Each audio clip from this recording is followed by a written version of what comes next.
Down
వచ్చేది ఇబ్బంది అండి.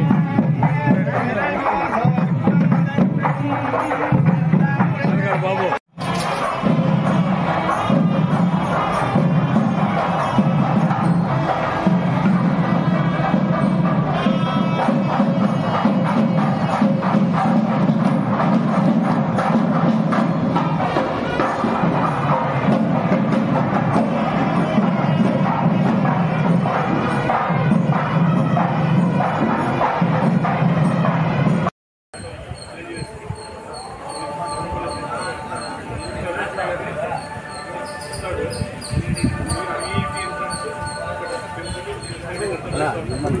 Good morning.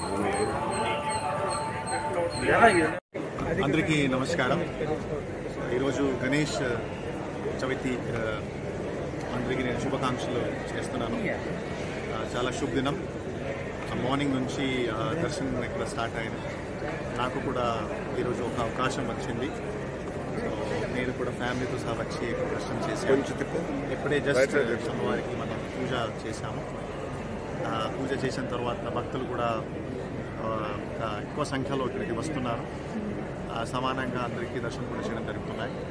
సో ఖచ్చితంగా వచ్చే 20 రోజులు భక్తుల కోసం అన్ని ఏర్పాట్స్ చేయడం జరుగుతున్నాయి.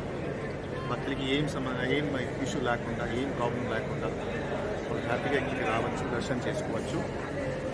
మిగతా అరేంజ్మెంట్స్ కూడా పూర్తి చేయడం జరిగినాయి. హెల్త్ డిపార్ట్మెంట్ సంబంధించి, శానిటేషన్ సంబంధించి, ఆరోగ్యం సంబంధించి, యాజ్ వెల్ యాజ్ ఎలక్ట్రిసిటీ, రాత్రి ఉండడానికి కోసం అరేంజ్మెంట్స్, అన్నీ అరేంజ్మెంట్స్ పూర్తి చేయడం జరిగినాయి. సో వచ్చే 20 రోజులు అన్ని డిపార్ట్మెంట్స్ కలిపి భక్తులు సేవ చేస్తారు. అండ్ ఏమైనా ఇష్యూస్ లేకుండా ఈ కార్యక్రమం. సార్, స్వామివారి పట్టువస్త్రాలు సమర్పించడం మీరు ఎలా ఫీల్ అవుతున్నారు ప్రభుత్వం తరఫు నుంచి? ఇది నాకు బేసిక్లీ ప్రభుత్వం నుంచి అవకాశం ఇవ్వడం జరిగింది. అందరికీ తెలుసు, విజయవాడ ఫ్లడ్స్లో అందరూ బిజీ ఉన్నారు. ఎన్విరాన్మెంట్ మినిస్ట్రీ కూడా అక్కడ బిజీ ఉన్నారు. అక్కడ ప్రజలకి వాళ్ళు సేవ చేస్తున్నారు. సో నేను కూడా ప్రభుత్వ సైడ్ నుంచి ఇక్కడికి వచ్చి ఈరోజు ఈ కార్యక్రమం కంప్లీట్ చేశాను. సో ఇది నా విషయం. సార్, అమ్మగారితో కలిసి ఈరోజు దర్శనం చేసుకున్నారు సార్, దాని గురించి బేసిక్లీ నాకు ఫ్యామిలీ కూడా అవకాశం వచ్చింది. It's a very proud feel. Kanipaka స్వయంభూ శ్రీ వరసిద్ధి వినాయక స్వామివారి దేవస్థానం ముందు ఈరోజు మొదలుకొని, అనగా వినాయక చవితి మొదలుకొని 21 రోజులు అత్యంత వైభవంగా బ్రహ్మోత్సవాల నిర్వహణ జరుగుతుంది. దీనికి సంబంధించి ఈరోజు స్వామివారు సాయంత్రం మూషిక వాహనంపై మాడవీధుల్లో విహరిస్తూ భక్తులందరినీ అనుగ్రహిస్తారు.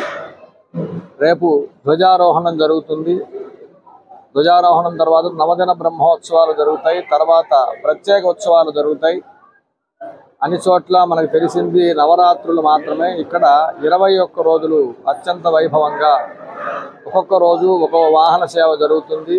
14 గ్రామాల ఉభయదారులు, ఒక్కొక్క గ్రామానికి సంబంధించినటువంటి అందరికీ కూడా ఒక్కొక్క రోజు ఉభయం ఇవ్వడం జరుగుతుంది. పూర్వకాలం నుంచి ఆలయాన్ని సంరక్షిస్తున్నటువంటి ఉభయదారులు ఒక్కొక్క రోజు ఒక్కొక్క కులాల వారీగా లేదా ప్రాంతం వారీగా వారికి ఒక్కొక్క రోజు ఉభయం ఉంటుంది. అందరూ కూడా అత్యంత భక్తి శ్రద్ధలతో వైభవంగా స్వామివారి సేవ చేసుకుంటారు. అలాగే ఉభయదారులతో పాటు ప్రభుత్వం వారు కూడా, ఎండోమెంట్ డిపార్ట్మెంట్ వారు కూడా అత్యంత వైభవంగా ఉత్సవాలు జరిపిస్తూ వచ్చే భక్తులకి ఎటువంటి అసౌకర్యం కలగకుండా సకల సౌకర్యాలు ఏర్పాటు చేసి ఉన్నారు. కావున భక్తులందరూ కూడా కాణిపాకం ఇచ్చేసి స్వామివారిని దర్శించి తరించవలసిందిగా కోరుతున్నాం.